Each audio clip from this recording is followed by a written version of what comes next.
series, an initiative started by LJ University. This is Kaushika Patel, Assistant Professor from the Department of Pharmaceutical Technology. In this session, we are going to discuss about a unique dosage form, that is suppositories. Now, why it is unique? Because it falls in two different categories. It is a solid dosage form because its final form is solid, which is to be inserted in the body cavity, and it is semi-solid formulation because the base that is used in its preparation is a semi-solid base. So, how you can define suppositories? They are the solid dosage forms of different shapes and sizes which has to be inserted into different body cavities like rectum, vagina, urethra, ear or nose.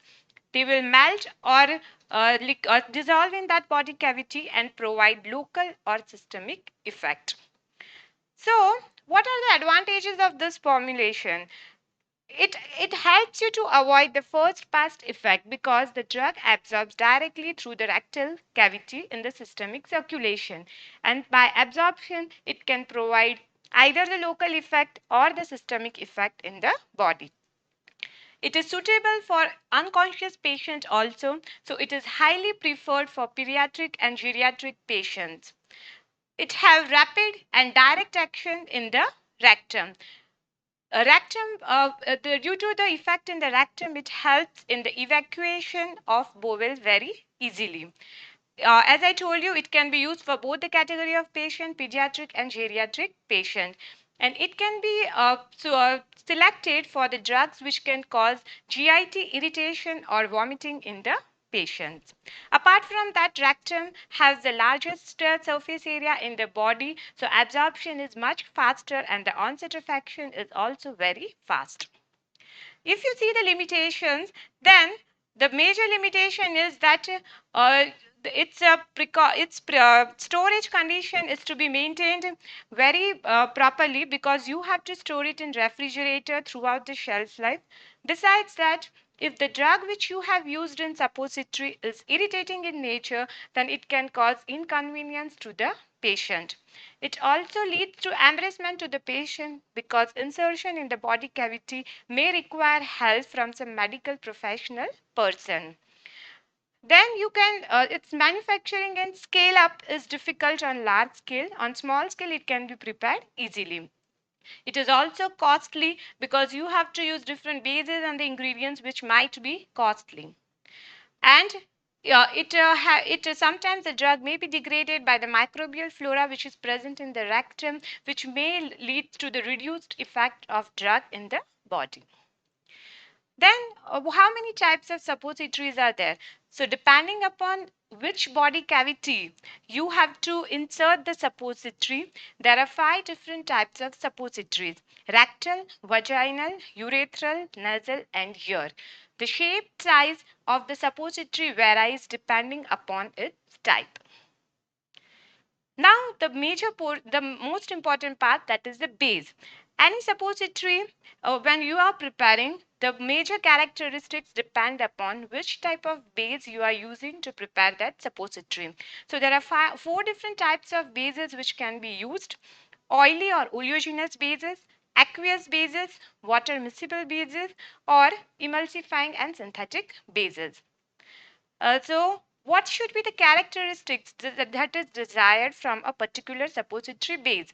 So, first thing, it must retain the shape and the size of the suppository throughout its shelf life and during the insertion.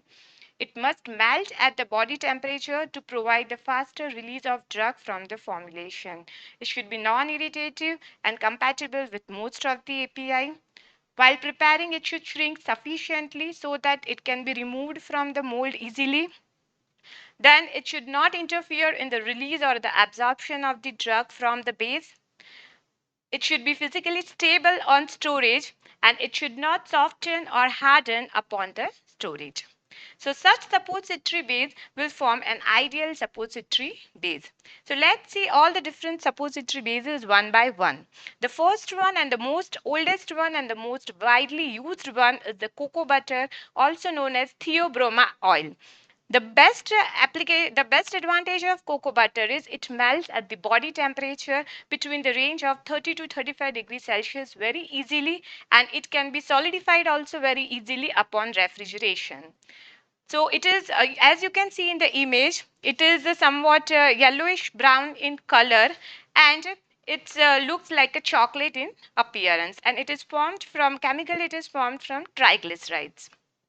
What are the advantages? So it will melt just below the body temperature, so the release of drug starts very fast.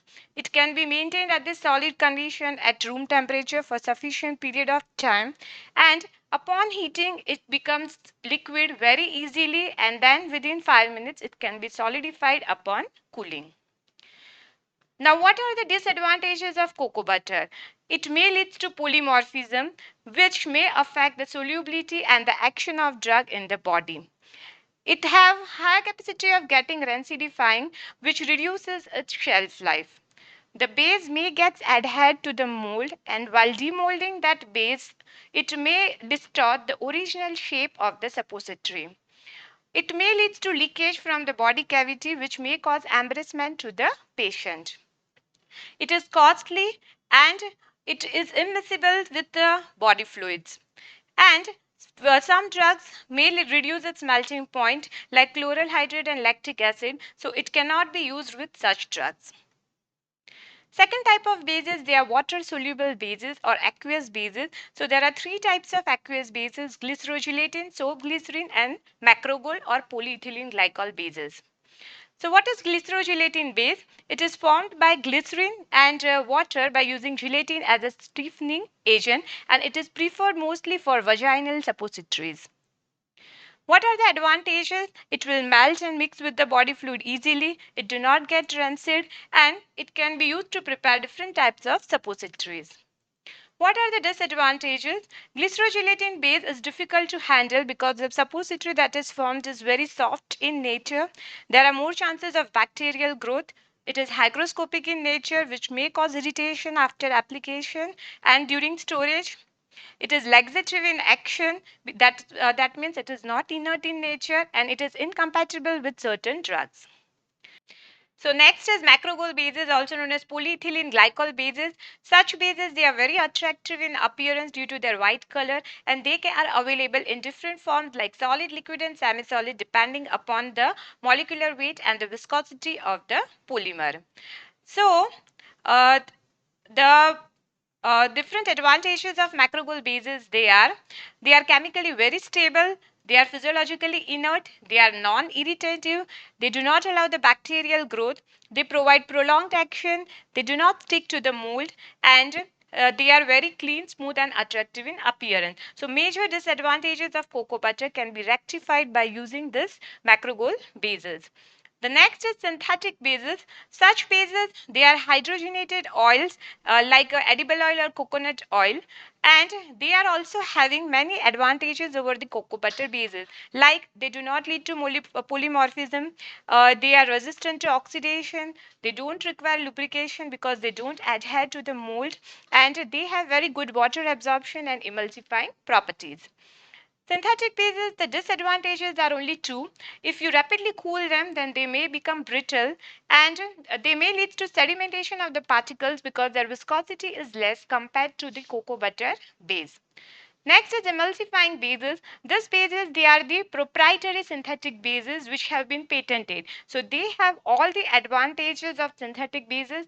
Overall, they have some additional advantages. So you can say that they are the perfect bases in which all the limitations of all the other bases have been eliminated. So examples are vitepsol, masasterinum, and masupol. So what are the advantages? You can see that they solidify rapidly, they are non-irritating in nature, lubrication is not required, they do not undergo polymorphism, they absorb large amount of water, they are attractive in appearance, and they are less liable to get rancid. That means all the limitations have been overcome. Thank you. So these are all the different aspects of the suppository bases. In the next lecture, we will discuss about the preparation of these suppositories. I hope you have liked the session. For more updates, please subscribe our YouTube channel Pharma Ignite. Till then, Thank you and take care.